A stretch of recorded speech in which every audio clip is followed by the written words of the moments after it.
Hey everyone, I'm Spider-Man 1991, and guess which movie I just saw a few hours ago? That's right, this is my review of Captain America: The Winter Soldier. I don't really want to give too much away because this is a really awesome movie. So I'm going to try to keep some spoilers. So I'm going to try to keep it discreet, not really go into that much detail, but alright. But here we go, and again, I'm going to try to keep spoilers to a minimum. Of course, obviously the whole Winter Soldier thing, that everyone knows he's Bucky, so I'm not even going to bother with that. Anyways, alright, so... anyways, the basic plot is that Steve Rogers has pretty much he's a little more adjusted to the modern world, now a lot better than he was at the beginning of the Avengers. However, he's still wary about trusting organizations like S.H.I.E.L.D., and he's also wary about Nick Fury's trust. And eventually, though, that's kind of the whole theme of the movie, because pretty much Nick Fury is looking into some projects on S.H.I.E.L.D., and suddenly he's attacked, and that leads to Captain America and Black Widow discovering a whole conspiracy of events that began back when Cap first took down Hydra at the end of World War II. So, and when S.H.I.E.L.D. was first founded and stuff. So there's like a whole lot of stuff leading up to that. And yeah, pretty much I would say the main villain of this movie is Hydra rather than the Winter Soldier. Winter Soldier, though, that element of it's not really a direct adaptation of the actual story arc, but it is used as a good plot point, I think. But I still think the whole Winter Soldier is a good plot point. It really gives the movie heart because Steve Rogers discovers that his best friend from his old life is actually alive, and he doesn't know, and he doesn't remember him, and also his best friend is now a Soviet assassin. So yeah, pretty much. So yeah, I would say that that really gave the movie its heart to really gave it some heart, especially for Captain America, as he's pretty much forced to fight his best friend in this. But overall it was great. And again, and also and not just the Winter Soldier and Captain America, but also the other characters like Black Widow. Black Widow, I really think stands out in this movie. I mean, yeah, we've all loved Scarlett Johansson's Black Widow and Iron Man 2 and Avengers, but I really think in this type of movie, this movie where we're going to a whole web of conspiracy and spy, and it feels a lot like a spy movie, that's really more of Black Widow's element, and I think that's where the character really shines in this movie. And also the ending, towards the end of the movie, the way it kind of ended for Black Widow, it felt like it's kind of leading into her own solo movie, which again was announced by Marvel, which I'm really excited for. I really think, because Scarlett Johansson has really brought this character to life. She's pretty much made a lot of fans happy with it, and I would say that if there was once they finally announce the Black Widow movie, I will definitely see it. I'll mark it on my calendar. Mark it on my calendar when it's going to be released, and I'll see it. I really would. Also we get a little more in depth into Nick Fury's character. Up until now, I would say everyone just thinks of Nick Fury as just the guy, the coordinator in S.H.I.E.L.D. who just brings the Avengers together. That's it. But you really do get into a lot more depth with Nick Fury in this movie, as just like Black Widow. But although not really as much with Fury, although I really think Widow gets more time than Fury, but nevertheless, I thought that was great too. Do I think they would have a Nick Fury solo film? I don't think so. Maybe give Fury a one shot, but who knows? Also, the theme of this movie, this whole thing about S.H.I.E.L.D. being infiltrated, and how there are several rogue elements, how there's like a conspiracy within S.H.I.E.L.D. It has the sort of same theme as to the current story arc going on in Marvel's Agents of S.H.I.E.L.D. right now. Today, right before I saw the movie, I caught up on Agents of S.H.I.E.L.D., and the last episode with Deathlock was pretty much the same kind of. I thought it was going to tie into Captain America: The Winter Soldier, and it kind of did. And I mean, it didn't directly say like, okay, Captain America's now a fugitive, we have to go deal with this. It was more or less the same theme, where we had this where we had like Shield is pretty much the biggest intelligence organization in the world, and now it's being infiltrated by people who are using it to their own means.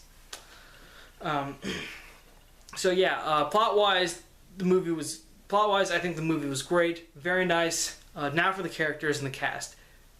Chris Evans is Captain America. He's great in this role. I really don't need to explain it more, nor do I need to explain it with Black Widow or Nick Fury, because I just said all that stuff. So I'm going to talk about some other characters, such as, let's go with Sebastian Stan as Bucky Barnes, aka the Winter Soldier. I thought he did a good job in this movie too.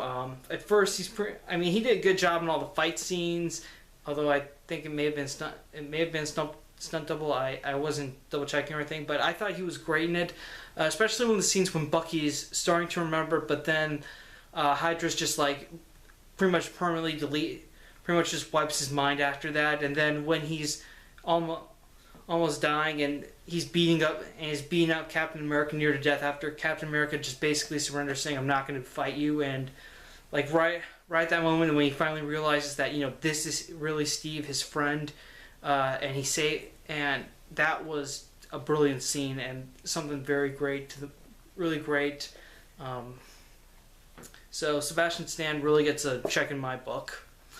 Also, I enjoyed Anthony Mackie as Sam Wilson, aka the Falcon. I really like the way they did the Falcon in this movie, because a lot of people I think would think of Falcon as Steve Rogers' sidekick, but he's not.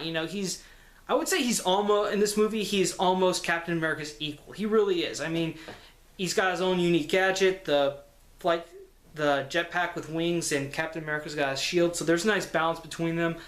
Also, I loved all those aerial fight scenes with Falcon, where he's pretty much using the other helicarriers' forces to kind of like take each other out. That was really nice. That was really nice. Really great stuff in that. Really hope that Anthony Mackie returns in probably the next Captain America movie. I would really like to see him in it. And also, another character that we really didn't get much into, Agent 13, although you comic book fans know her as Sharon Carter. They finally showed Sharon Carter in this movie, and she's played by Emily Van Camp, who you may know if you watch that TV show Revenge on ABC. I thought she was great to play Agent Sharon Carter. Not only she looks a lot like Sharon, but also I have seen a couple of clips of her on Revenge, and so I think she was good for the role for that too. So I mean, right when I heard that the announcement that Sharon Carter was going to be in this movie, and that the girl from Revenge was going to be playing her, I thought, okay, that's great. I'm in. I love this movie. This movie's great, and I was right. Although unfortunately though, like I said, they don't really get that much into her character. I mean, there is kind of a romantic tension, some sort of spark between her and Steve, but it's not. But they don't really act upon it for the movie, and they don't really explain her relationship with Peggy Carter either. So I thought that was a little unfortunate. But again, we're gonna have a third Captain America movie, so maybe we'll see a lot more of Agent 13 then. Okay. Yeah, so overall this movie is great. It has a fantastic story. It's got a great plot. It's got great actors who really bring their characters to life. And okay, the only thing that I will say, spoiler-wise, is there are apparently 2 end credit scenes, just like they did with Thor: The Dark World. But the one they show at the very end is, I had to check online because I left after the mid-credit scene. Well, the very last one was basically Winter Soldier going to the Captain America exhibit in the Smithsonian, learning about relearning his past, which I thought was nice. That's kind of how they ended the comic book story arc, was Bucky going back to the base where he first met Steve Rogers. But okay, enough about that. But the mid-credit scene was very, very great. Definitely leads into the next Avengers movie. If you don't want to know what it is, please stop watching this review and go see the movie. Okay? And you have 5 seconds left in 5, 4, 3, 2, 1. Okay. In the post-credit scene, we are introduced to Baron von Strucker, who's in some sort of Hydra lab or underground compound, and basically he's saying, and it's revealed that he has Loki's scepter from the Avengers, and also he has two prisoners who he refers to as the twins. And we see them in their cells, where one has super speed and the other has telekinetic abilities. So there you have it. That is our first introduction to Quicksilver and the Scarlet Witch. Okay, so Captain America: The Winter Soldier. I would say this movie is great. It's fantastic. It's got a lot of action. Of course, it's Captain America, so there is going to be action. But I really liked this story. I liked the whole conspiracy with S.H.I.E.L.D. I liked Captain America's discovering Bucky's alive with the Winter Soldier story arc. That was great. Overall, I would say this movie is great. This is probably so far my favorite Phase 2 movie, part of Phase 2. So I would say definitely, if you get the chance, go see Captain America: The Winter Soldier. It is fantastic. You do not want to miss it. Okay, that is it. Thank you for watching my review of Captain America: The Winter Soldier. Hopefully, if you agree or disagree with me, please comment below. I'm Spider-Man 1991 saying see you later.